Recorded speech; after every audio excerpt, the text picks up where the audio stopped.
direct connection. You can trace the water main by directly connecting to the hydrant.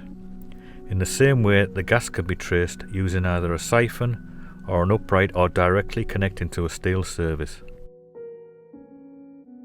Another way of inducing a signal into a cable, such as a sky dish cable, is to wind the red lead around the cable or shroud and then clip the crocodile clip back onto itself. This will send a signal through the low voltage system in the house and out through the electricity service. This is known as signal jumping.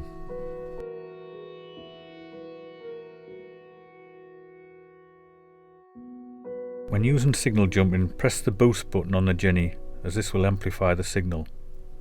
Please note that when connecting the earth there will be no change in tone.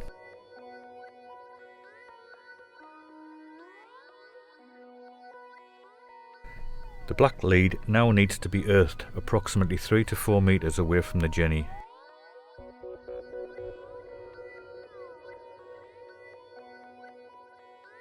The most common earth is a spike method. This should be gently pushed into the ground at a 45-degree angle only after a CAT survey of the area has been carried out. Switch the Genny on and a good earth connection is indicated by a drop in the loudspeaker tone. Please take care not to create a trip hazard with the earth cable. If the cat appears to be oversensitive, try to slowly withdraw